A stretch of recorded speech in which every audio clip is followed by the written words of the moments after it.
Are your banking apps truly secure on your Samsung or any other Android phone?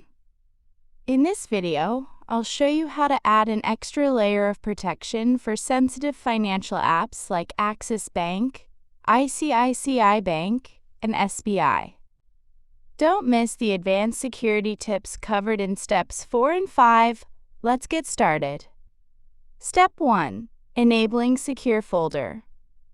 First, let's make sure Secure Folder is active. Swipe down the notification panel and tap the Secure Folder toggle. If you don't see it, go to Settings, Security and Privacy, More Security Settings, Secure Folder. Tap Continue and sign in with your Samsung account and allow all the permission needed to set up Secure Folder and lock Secure Folder. Step 2. Moving Bank App into the Vault. Inside the Secure Folder, tap the ++ icon. Find your banking app from your app list and tap Add in the top right corner. You will need to log in to your bank account again here. Once you're logged in, I highly recommend uninstalling the banking app from your main home screen. Now, the only way to access your bank is through this encrypted folder.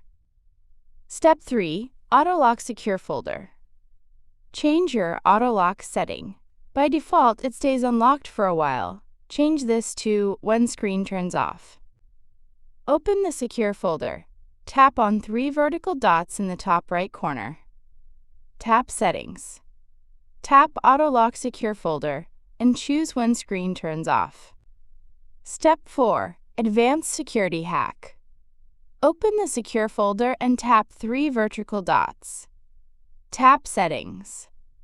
Tap Secure Folder Lock and Biometrics. For better security, use different PIN or pattern for the secure folder than the one used for the lock screen. Select a lock type to protect your banking and finance apps and private files. Step 5. Hide Secure Folder from home screen and app drawer. Inside the Secure Folder, tap the 3 vertical dots icon and tap Hide Secure Folder. Now the folder is invisible to anyone scrolling through your phone. To find it, you'll need to use the Quick Settings panel. And that's it! Your bank app is now protected by Samsung's Knox security on your Samsung Galaxy. If this tip helped you feel more secure, please hit that like button and subscribe to Best Useful Tips for more Samsung tutorials. See you in the next one.